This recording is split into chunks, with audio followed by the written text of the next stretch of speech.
حدیث کے حوالے سے آپ کے گوش گزار کر رہا ہوں. اللہ کے نبی فرماتے ہیں من طاف بالبیت 50 مرتن، جو بندہ 50 مرتبہ ایک موقع پر حاضری کے دوران حج یا عمرے کے لیے جائے اور طواف کرے تو اللہ تبارک و تعالیٰ خرج من ذنوبہ کیوم ولدتہ امہ، جس دن اس کے 50 طواف مکمل ہوں گے اللہ اسے گناہوں سے پاک صاف کر دے گا.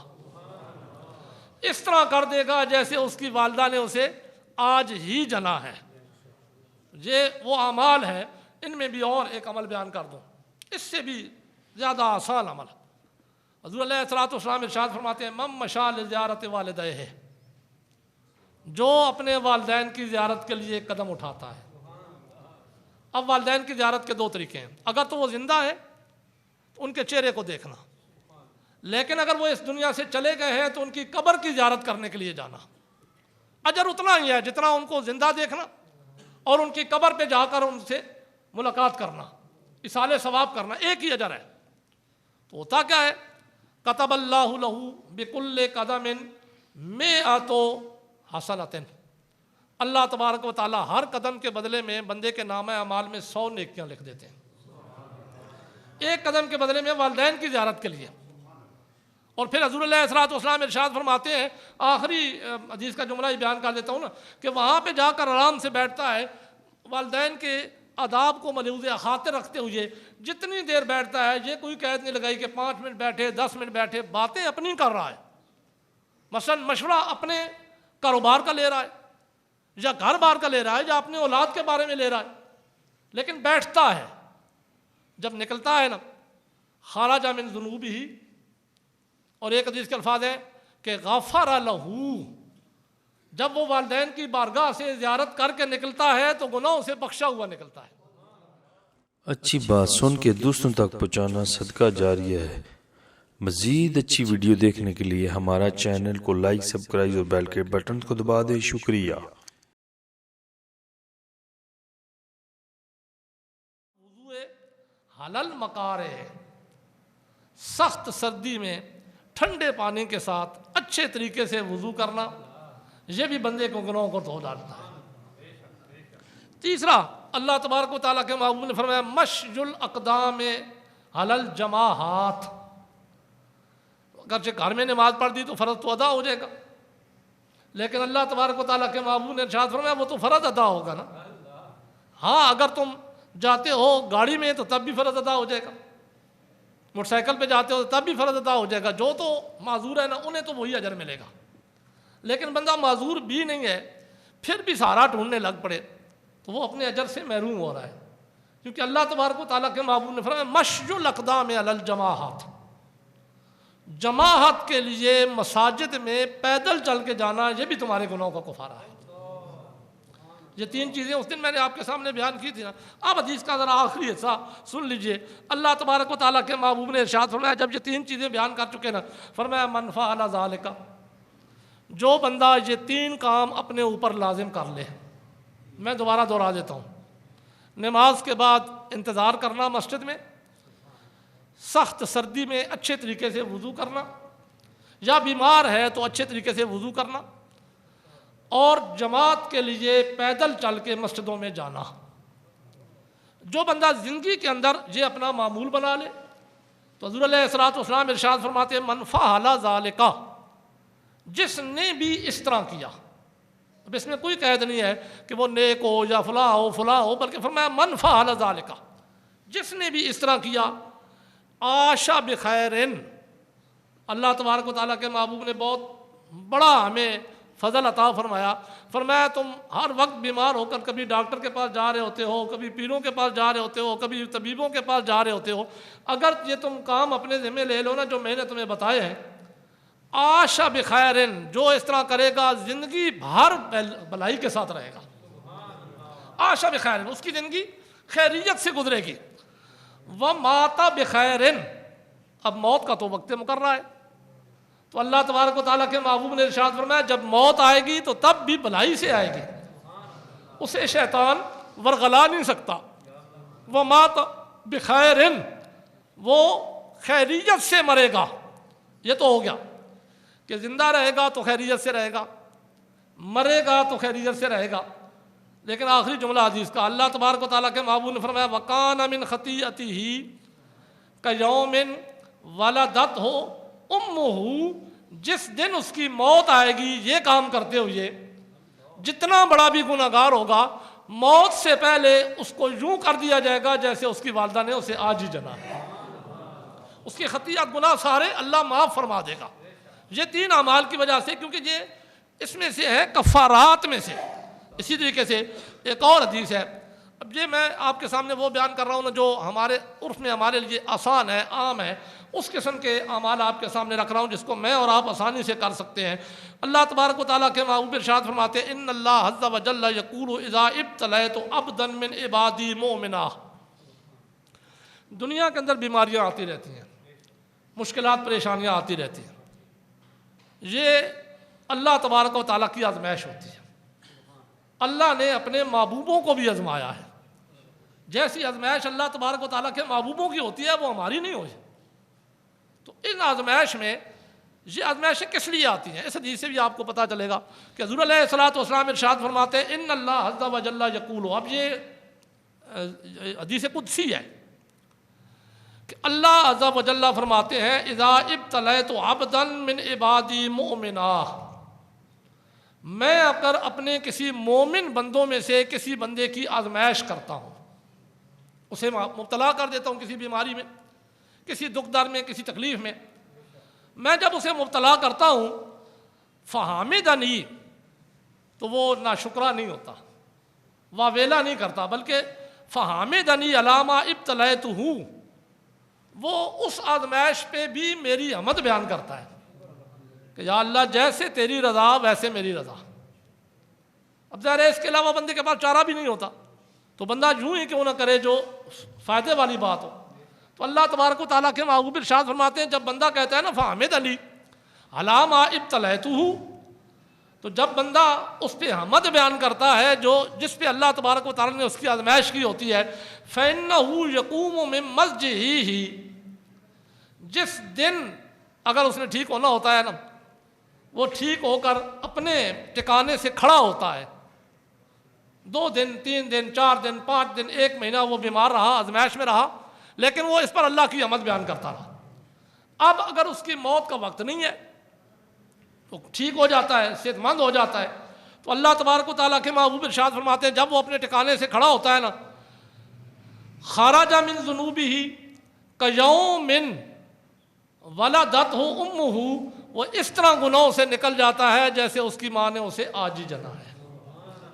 اب اس میں بندے نے تو صرف حمد ہی بیان کی، بندے نے کوئی عمل بھی نہیں کیا، لیکن اللہ تبارک و تعالیٰ نے اس حمد پہ جو اس مشکل وقت میں بندے نے کی تو اللہ نے کتنا اجر دیا کہ جتنے گناہ اس کے ذمہ تھے بیماری کی حالت میں تو بندہ بہت سے اور بھی گناہ کر جاتا ہے، اعمال بھی نہیں کر۔ ویسے بھی حدیث کے اندر آتا ہے بندہ بیمار ہوتا ہے تو اس کے وہی اعمال اس کے نامہ اعمال میں لکھے جاتے ہیں وہ جو تندرستی کی حالت میں کرتا ہے۔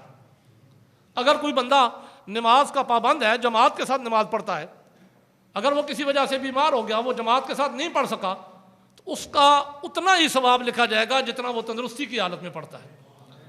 اگر کوئی بندہ کوئی وظائف کیا کرتا تھا تندرستی کی حالت میں، لیکن بیماری کی حالت میں اگر وہ وظیفہ نہیں کر سکا، تو اللہ تبارک و تعالیٰ کے محبوب ارشاد فرماتے ہیں اسے ان وظائف کا سارا ثواب ملتا رہے گا۔ تو یہاں پہ اللہ تبارک و تعالیٰ کے محبوب فرماتے ہیں فَإِنَّهُ يَقُومُ مِن مَسْجِدِهِ كَيَوْمٍ وَلَدَتْهُ أُمُّهُ، جب وہ کھڑا ہوگا ٹھیک ہو کر صحت مند ہو کر تو اس طرح ہوگا جیسے اس کی والدہ نے اسے آج ہی جنا ہے۔ پھر یہ تو میں نے آپ کے سامنے کہا نا، مہینہ ہو سال ہو اتنا بیمار رہے۔ اب حدیث کا اگلا جملہ یہ ہے کہ اذا مرض العبد ثلاثۃ ایام، اگر کوئی بندہ صرف 3 دن بیمار ہوتا ہے، اللہ تبارک و تعالیٰ اس کی آزمائش کرتے ہیں صرف 3 دنوں کے لیے، خرج من ذنوبہ، تو تیسرے دن بعد جب وہ ٹھیک ہوتا ہے تو وہ بھی اسی طرح گناہوں سے نکلا ہوتا ہے جس طرح سال بیمار رہنے والا نکلا ہوتا ہے۔ اس سے اگلا حدیث کے الفاظ حضور علیہ الصلوۃ والسلام فرماتے ہیں من وحق لیلۃ فصبر، جس کو ایک رات بخار ہوا، رات کے ایک حصے میں یا رات کو بخار، چونکہ یہاں لیلتن کے الفاظ ہیں تو میں اسی لحاظ سے آپ کو بیان کروں گا، من وحق لیلۃ فصبر، رات کو بخار ہوا، اس نے صبر کیا، اور اس کے بعد وَرَضِيَ بِهَا عَنِ اللَّهِ، اس بخار کی وجہ سے اللہ سے راضی رہا، نا امیدی کے الفاظ اس نے نہیں کہے، اللہ تبارک و تعالیٰ کی رضا پہ راضی رہا، تو ایک رات کا اسے اجر یہ ملے گا کہ خرج من ذنوبہ، وہ گناہوں سے خالی ہو جائے گا، وہ اس طرح گناہوں سے نکل جائے گا جیسے اس کی والدہ نے اسے آج ہی جنا ہے۔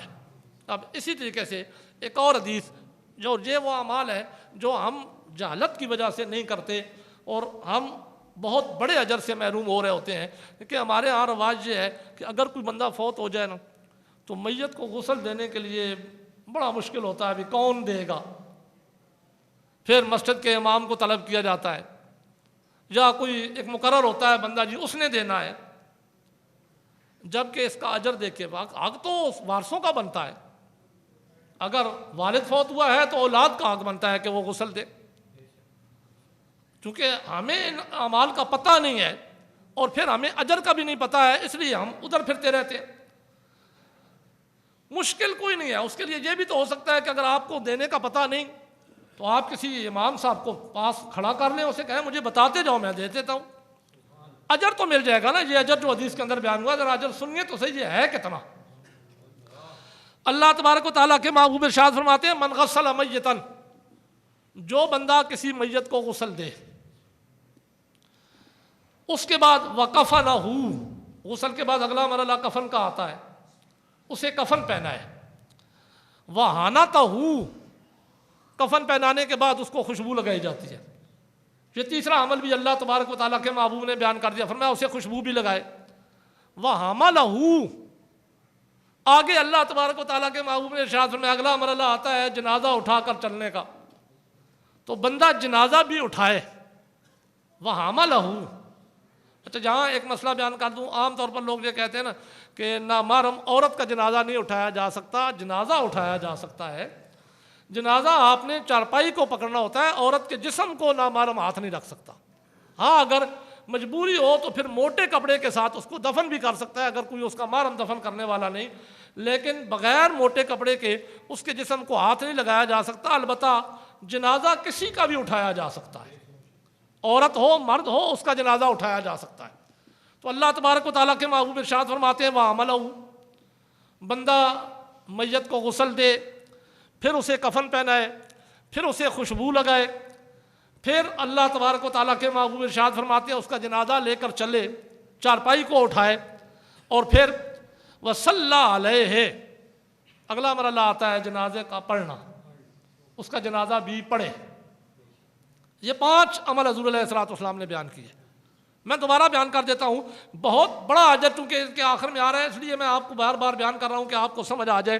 ان میں سے ایک سارے کریں تو سب سے افضل ہے، لیکن اگر سارے نہیں تو کم از کم ایک تو کر لینا، کہ میت کو غسل دینا، کفن پہنانا، خوشبو لگانا، اٹھانا اور اس کا جنازہ پڑھنا۔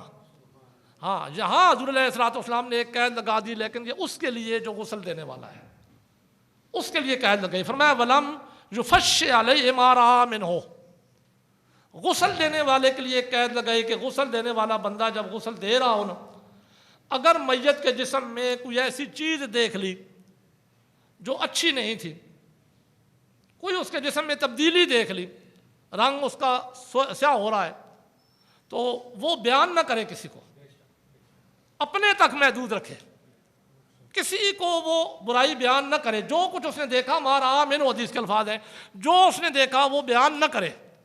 تو اللہ تبارک و تعالیٰ کے محبوب جب یہ 4 چیزیں اور ایک قید لگا کر بیان کر چکے نا، اب آخری لفظ سنیے، فرمایا ہے خرج من خطیئتہ مثل یومہ ولدتہ امہ، جب بندہ یہ کام کر کے فارغ ہوتا ہے وہ گناہوں سے اس طرح نکل جاتا ہے جیسے اس کی والدہ نے آج ہی اسے جنا ہے۔ میں ساری حدیثیں وہ آپ کے سامنے پڑھی ہے کہ جن میں اللہ تبارک و تعالیٰ نے بندہ مومن کو نئی زندگی دینے کے اور اللہ کے رسول کے حوالے سے ہمارے سامنے اعمال بیان کے، چھوٹے چھوٹے اعمال ہیں، اتنے مشکل نہیں ہے۔ میں اور آپ اگر یہ اعمال کریں تو روزانہ کی بنا پر جو ہم گناہ کرتے ہیں، ایک عمل کرنے کی وجہ سے اللہ تبارک و تعالیٰ فضل کر کے ہمارے گناہوں کی بخشش فرما دیتے ہیں۔ اسی طریقے سے میں ایک اور عمل بیان کرتا ہوں، کیونکہ ابھی وقت ہے نا، حضور علیہ الصلوۃ والسلام ارشاد فرماتے ہیں کہ من طاف بالبیت 50 مرتن. اب یہاں پہ بھی میں پہلے ایک مسئلہ بیان کر دوں کہ ہم میں سے اب حج کو اور عمرے کو ایک مذاق بنا لیا گیا ہے، خاص طور پر عمرے کو.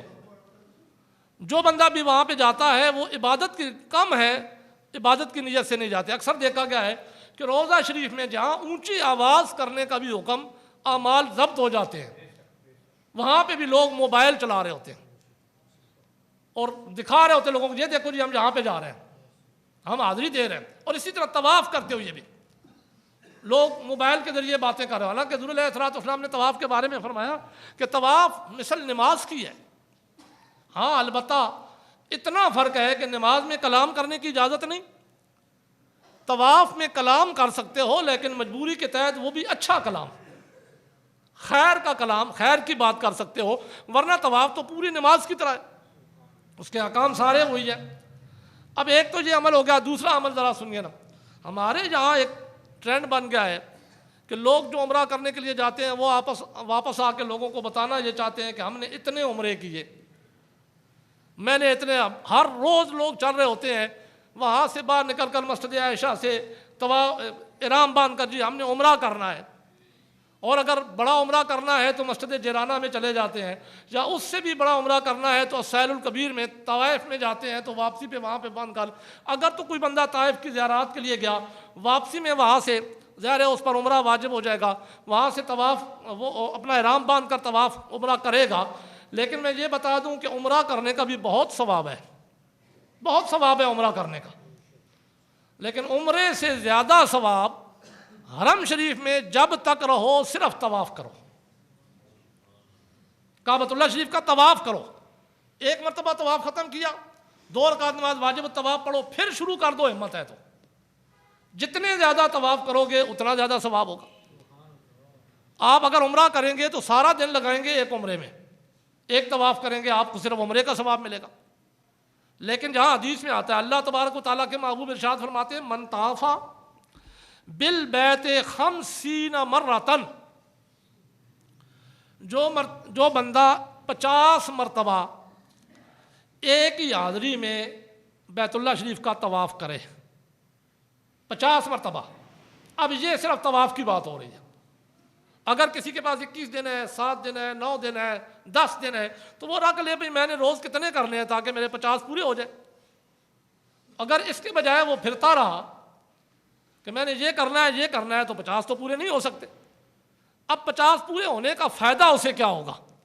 میں حدیث کے حوالے سے آپ کے گوش گزار کر رہا ہوں. اللہ کے نبی فرماتے ہیں من طاف بالبیت 50 مرتن، جو بندہ 50 مرتبہ ایک موقع پر حاضری کے دوران حج یا عمرے کے لیے جائے اور طواف کرے تو اللہ تبارک و تعالیٰ خرج من ذنوبہ کیوم ولدتہ امہ، جس دن اس کے 50 طواف مکمل ہوں گے اللہ اسے گناہوں سے پاک صاف کر دے گا. اس طرح کر دے گا جیسے اس کی والدہ نے اسے آج ہی جنا ہے. یہ وہ اعمال ہے. ان میں بھی اور ایک عمل بیان کر دوں، اس سے بھی زیادہ آسان عمل. حضور علیہ الصلوۃ والسلام ارشاد فرماتے ہیں من مشى لزیارت والدیہ، جو اپنے والدین کی زیارت کے لیے قدم اٹھاتا ہے. اب والدین کی زیارت کے 2 طریقے ہیں. اگر تو وہ زندہ ہے ان کے چہرے کو دیکھنا، لیکن اگر وہ اس دنیا سے چلے گئے ہیں تو ان کی قبر کی زیارت کرنے کے لیے جانا. اجر اتنا ہی ہے جتنا ان کو زندہ دیکھنا اور ان کی قبر پہ جا کر ان سے ملاقات کرنا، اصالہ ثواب کرنا، ایک ہی اجر ہے. تو ہوتا کیا ہے؟ کتب اللہ لہ بکل قدم 100 حسنۃ، اللہ تبارک و تعالیٰ ہر قدم کے بدلے میں بندے کے نامہ اعمال میں 100 نیکیاں لکھ دیتے ہیں. ایک قدم کے بدلے میں والدین کی زیارت کے لیے. اور پھر حضور علیہ الصلوۃ والسلام ارشاد فرماتے ہیں، آخری حدیث کا جملہ ہی بیان کر دیتا ہوں نا، کہ وہاں پہ جا کر آرام سے بیٹھتا ہے والدین کے آداب کو ملحوظ خاطر رکھتے ہوئے. جتنی دیر بیٹھتا ہے یہ کوئی قید نہیں لگائی کہ 5 منٹ بیٹھے، 10 منٹ بیٹھے، باتیں اپنی کر رہا ہے. مثلا مشورہ اپنے کاروبار کا لے رہا ہے یا گھر بار کا لے رہا ہے یا اپنے اولاد کے بارے میں لے رہا ہے، لیکن بیٹھتا ہے. جب نکلتا ہے نا، خرج من ذنوبہ اور ایک حدیث کے الفاظ ہے کہ غفر لہو، جب وہ والدین کی بارگاہ سے زیارت کر کے نکلتا ہے تو گناہوں سے بخشا ہوا نکلتا ہے۔ تو یہ وہ اعمال ہے جو اللہ تبارک و تعالیٰ کے محبوب نے ہمارے لیے بیان کیے ہیں کہ جب ہم گناہوں میں مبتلا ہو جائیں تو گناہوں میں مبتلا ہونے کے بعد یہ عمل کریں تو اللہ تبارک و تعالیٰ ہمارے گناہوں کی بخشش کا سامان بنا دیں گے۔ تو اتنے اعمال میں نے آپ کے سامنے بیان کیے، کوئی مشکل نہیں ہے، اور اگر کچھ بھی نہیں ہو سکتا تو والدین کو ہی راضی رکھ لو، ان کے چہروں کی زیارت ہی کرتے رہو، صرف حج مقبول کا ثواب ہی نہیں ملے گا بلکہ خرجا ہندہ مغفورا لہو، جب ان کی زیارت کر کے نکلو گے تو بخشے ہوئے نکلو گے۔ ہمارے یہاں چونکہ رواج ایسا بن گیا نا کہ ہم نے اسلام پہ عمل نہیں کرنا، اپنی مرضی سے سارے کام کرنے ہیں، اسی وجہ سے ہم گمراہیوں میں جا رہے ہیں، ورنہ اسلام کتنا اچھا، ہمیں عمل کتنی آسان ہے، ہمارے گناہوں کی بخشش کے ذرائع ہیں۔ اللہ تبارک و تعالیٰ عقیدہ حق اہل سنت و جماعت پہ قائم و دائم رکھے۔ وما علیہ الا البلاغ۔